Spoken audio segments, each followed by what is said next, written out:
레위기 10장 1절에서 11절까지 말씀입니다. 오늘 레위기 10장에 들어와서는 아주 큰 사건이 하나 나옵니다. 제사장의 거룩한 위임식이 끝난 나답과 아비후가 하나님 앞에 사역을 감당하면서, 제사장의 그 직무를 감당하면서 하나님께서 명령하신 불을 드리지 않아서 그 자리에서 불이 나와서 나답과 아비후가 죽는 장면입니다. 분명 7일 동안 하나님께서 명령하신 그 제사장의 위임식대로 제물도 드리고 몸도 깨끗하게 씻고 입으라는 옷도 입었고, 또 가까이 하지 말라는 것들을 가까이 하지 않았습니다. 그래서 무사히 7일 동안 위임식을 했음에도 그가 하나님 앞에 제사장 직무를 감당할 때에 이런 일이 발생합니다. 이유는 하나님께서 명령하신 불을 드리지 않았기 때문입니다. 향로는 불을 피워서 연기를 내는 어떠한 기구입니다. 연기를 왜 내냐면 속죄소에 들어가서 그 속죄소를 보이지 않게 하기 위해서 연기를 자욱하게 만드는 기능입니다. 레위기 16장 12절에 보면 이렇게 기록하고 있습니다. 향로를 가져다가 여호와 앞 제단 위에서 피운 불을 그것에 채워가지고 휘장 안에 들어가서 여호와 앞에서 분향하여 향연으로 증거궤 위 속죄소를 가리게 할지니 그리하면 그가 죽지 아니할 것이며.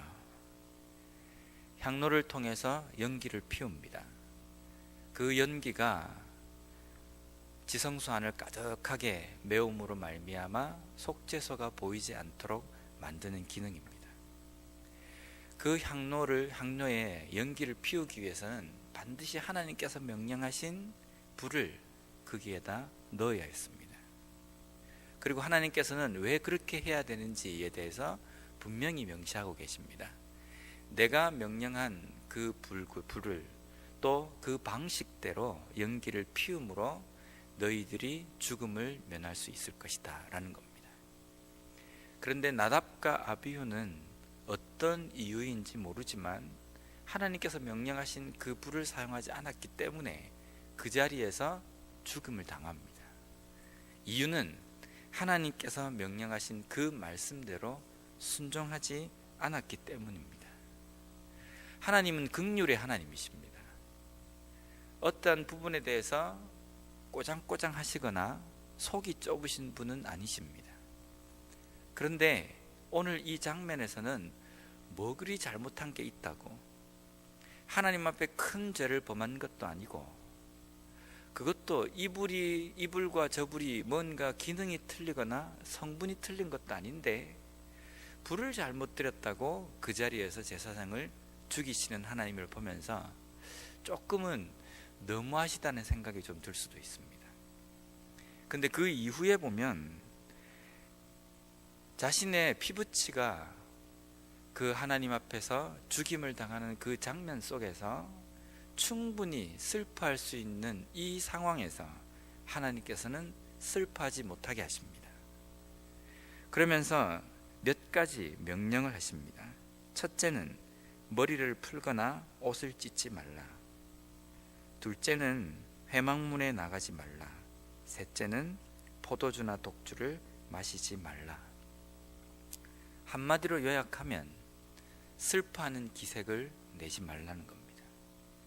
이 죽음은 우리가 애도하며 슬퍼해야 될 죽음이 아니라, 이렇게 표현하면 조금은 이상한 표현일 수도 있겠지만요, 당연한 죽음이라는 겁니다.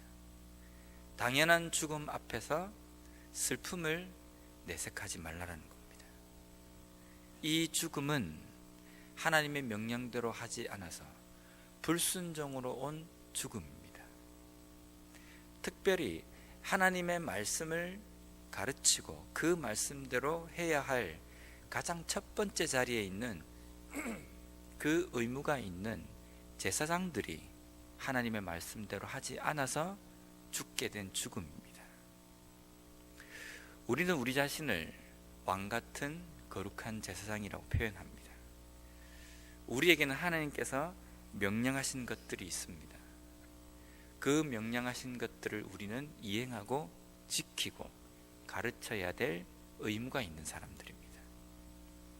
근데 때때로 우리는 하나님이 자비로우시고 은혜로우시고 긍휼이 많으신 분이시기 때문에 우리가 하는 행동에 대해서 별로 그렇게 하나님께서 속 좁게 대하시지 않을 것이라는 생각으로 우리 마음대로 하는 경우가 종종 있습니다. 근데 때때로 이 부분에 대해서는 충분히 다른 방법을 사용할 수 있다라고 볼 수 있는 부분에 대해서는 고집을 피웁니다. 반드시 이러해야 한다. 근데 반드시 이러해야 되는 부분에 대해서는 우리가 너무나도 관대한 경우가 있습니다. 하나님께서 이 시대에도 우리에게 명령하신 내용 중에는 사망에 이르게 되는 문제들이 있습니다.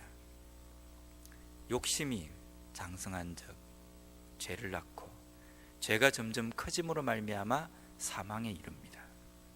그런데 우리는 욕심을 그렇게 심각하게 생각하지 않습니다. 욕심은 인간이라면 누구나 다 부릴 수 있는 문제다.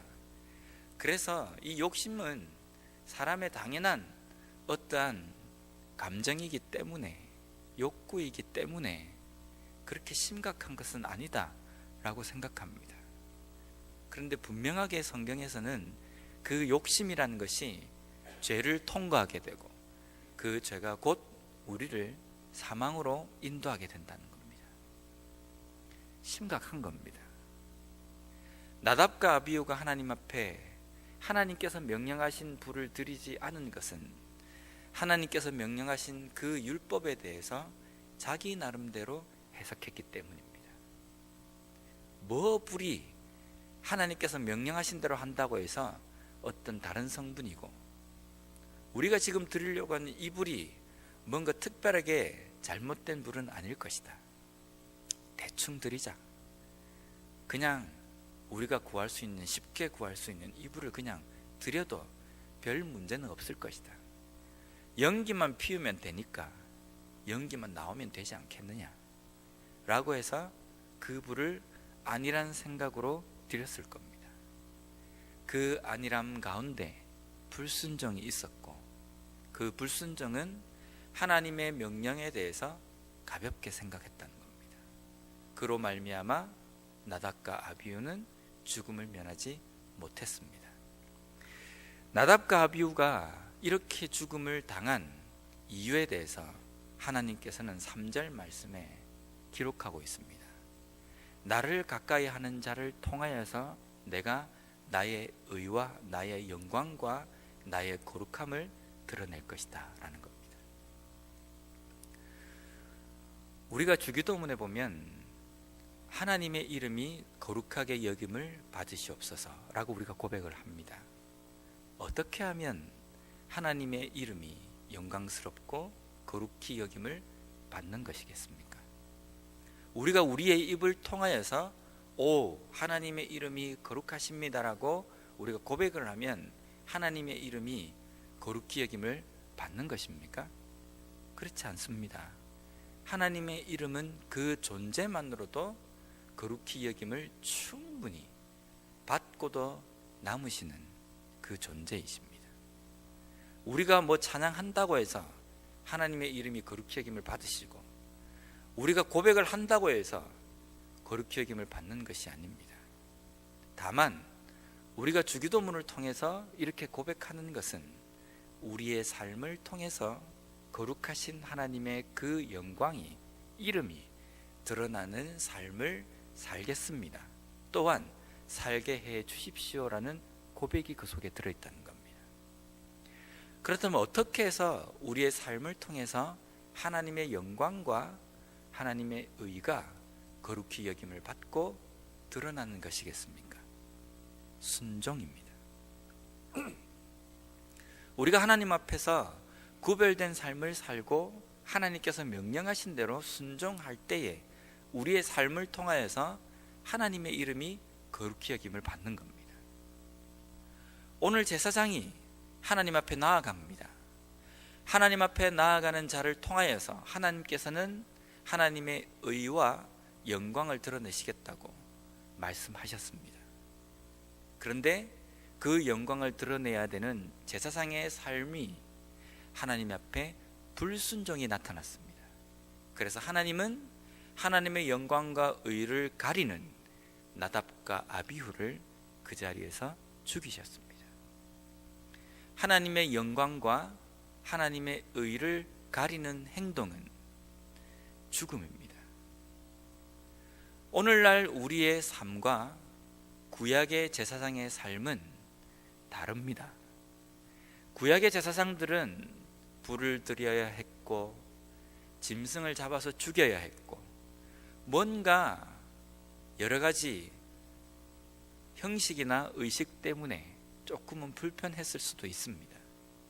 오늘날에는 우리가 불을 들이지도 않습니다. 제물을 하나님 앞에 불태우지도 않습니다. 그런데 구약의 제사장들에게 요구하신 것과 오늘날 왕같은 제사장인 우리에게 요구하는 것 중에 똑같은 것 한 가지가 있습니다. 물론 몇 가지가 있겠지만요, 그 중에 한 가지를 꼽자고 한다면 거룩함과 순종입니다. 우리는 악한 세상 가운데 살아갑니다. 죄가 가득한 장소에서 우리의 삶을 살아갑니다. 그 속에서 우리는 거룩한 제사장으로 존재해야 합니다. 구별되어야 된다는 겁니다. 세상 가운데 살아가지만 세상에서 구별된 삶을 살아가야 되는 것이 오늘날 우리에게 명령하신 하나님의 명령입니다. 또 한 가지, 구약의 제사장들이 하나님께서 명령하신 대로 순종해야만 했던 것처럼 오늘날 우리의 삶 속에서 하나님께서 명령하신 것들 중에 분명히 순종으로 나아가야 될 것을 우리에게 명령하고 계신다는 겁니다. 우리가 하나님의 말씀대로 순종하지 않을 때에 그 결과가 어떻게 될 것인가, 우리는 성경을 통해서 잘 압니다. 그런데 우리는 이 순종에 대해서 우리 자신에게 너무 관대합니다. 하나님은 순종하지 않아도 그 자리에서 죽이지 않고 나를 계속적으로 이해할 것이다 라는 생각으로 우리는 하나님 앞에 순종하는 삶을 살고 있지 않음에도 불구하고 뻔뻔스럽게 하나님을 아버지라고 부르고 마치 하나님 앞에 뭔가 맡겨놓은 것처럼 내놓으라고 때를 쓰는 경우도 있습니다. 죄라는 것은 하지 말라는 것을 하는 것도 죄지만요, 하라는 것을 안 하는 것도 죄입니다. 더 나아가서 마음속으로 품는 것까지도 이미 죄를 지었다라고 말씀하고 계십니다. 때로는 미워하는 감정을 가진 것은 이미 살인한 것이라고 선포하시기도 하십니다. 그러니까 우리의 삶에서 어마어마한 죄를 우리는 범하고 있다는 겁니다. 욕심을 부리면서 저걸 내가 좀 가졌으면 좋겠는데, 이 마음을 가진 것은 이미 그 사람에게 약탈한 것과 마찬가지라는 결론입니다. 저 사람이 왜 저래 싫지?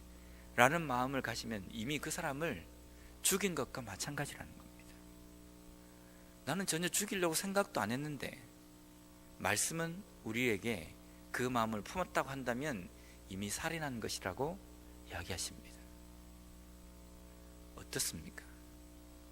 정말 이 모든 것을 우리는 순종해야 된다라는 의식을 갖고 계십니까? 하나님이 관대하시기 때문에 우리는 이렇게까지 순결하게 살 수 없다라는 생각으로 나에게 너무 관대하게 점수를 주지는 않습니까? 이러한 것들이 나중에는 죄가 되고 그 죄가 사망에 이르게 할지도 모른다는 겁니다. 나답과 아비후는 하나님 앞에서 그러한 아니란 생각 때문에 죽음을 당했습니다. 오늘날 우리는 우리 자신을 거룩한 제사장이고 왕같은 제사장이라고 이야기를 합니다. 제사장에게는 반드시 이행해야 될 의무가 있습니다. 그 의무는 세상 가운데서 구별됨으로 거룩한 전조제로 남는 것이고, 하나님께서 말씀하신 그 명령을 온전히 순종하는 삶을 드려야 하는 것이 제사장의 의무입니다. 오늘도 우리에게 명령하신 그 말씀을 온전히 우리가 기억함으로 말미암아 나에게 관대한 잣대를 대는 것이 아니라 엄격한 잣대를 나에게 들이댐으로 말미암아 하나님 앞에서 거룩하고 구별됨으로 온전히 순종함을 드리는 왕과 같은 제사장으로서의 삶을 살아가는 우리 모두가 되었으면 좋겠습니다.